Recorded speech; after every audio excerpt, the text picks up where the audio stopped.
से बेइंतहा प्रेम करते थे तो फिर उन्होंने उनसे शादी क्यों नहीं की? अगर आपके मन में भी ये सवाल उठता हो तो ये वीडियो आपके लिए ही है, क्योंकि आज की इस वीडियो में मैं आपको इसी सवाल का जवाब बताने जा रहा हूं कि आखिर भगवान श्री कृष्ण ने राधा रानी से विवाह क्यों नहीं किया। तो वीडियो के अंत तक हमारे साथ जरूर बने रहें।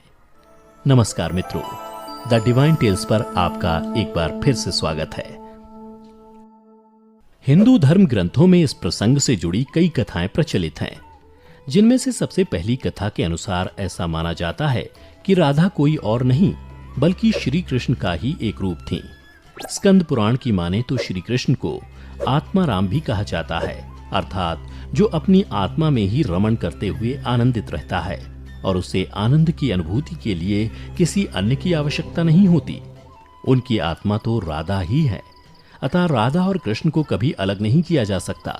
ऐसे में फिर राधा और श्री कृष्ण के विवाह होना और बिछड़ने का सवाल ही नहीं उठता। श्री कृष्ण ने ही खुद को दोनों रूपों में प्रकट किया है। ये भगवान का एक मनोरम रूप है।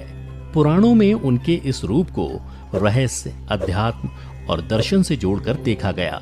वहीं ब्रह्म वैवर्त पुराण में वर्णित कथा के अनुसार श्री कृष्ण के साथ राधा गोलोक में रहती थी।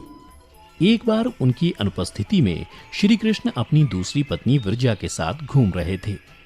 तभी राधा आ गई। वे विरजा पर नाराज होकर वहां से चली गईं। श्री कृष्ण के सेवक और मित्र श्रीदामा को राधा का यह व्यवहार ठीक नहीं लगा और वे राधा को भला बुरा कहने लगे। राधा ने क्रोधित होकर श्रीदामा को अगले जन्म में शंखचूड़ नामक राक्षस बनने का श्राप दिया। इस पर श्रीदामा ने भी उनको पृथ्वी लोक पर मनुष्य रूप में जन्म लेकर 100 वर्ष तक कृष्ण विछोह का श्राप दे दिया। राधा को जब श्राप मिला था तब श्री कृष्ण ने उनसे कहा था कि तुम्हारा मनुष्य रूप में जन्म तो होगा, लेकिन तुम सदैव मेरे पास रहोगी। यही कारण था कि राधा और श्री कृष्ण का बचपन में विछोह हो गया था। जबकि रामचरितमानस के बालकांड के अनुसार एक बार विष्णु जी ने नारद जी के साथ छल किया था। उन्हें खुद का स्वरूप देने के बजाय वानर का स्वरूप दे दिया था। इस कारण वे लक्ष्मी जी के स्वयंवर में हंसी का पात्र बन गए और उनके मन में लक्ष्मी जी से विवाह करने की अभिलाषा ही रह गई थी। नारद जी को जब इस छल का पता चला तो वे क्रोधित होकर वैकुंठ पहुंचे और भगवान को बहुत भला बुरा कहा और उन्हें पत्नी वियोग का श्राप दे दिया। नारद जी के श्राप की वजह से रामावतार में भगवान रामचंद्र जी को सीता का वियोग सहना पड़ा था और कृष्णावतार में देवी राधा का।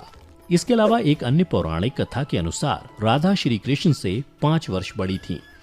राधा ने श्री कृष्ण को पहली बार जब देखा था जब उनकी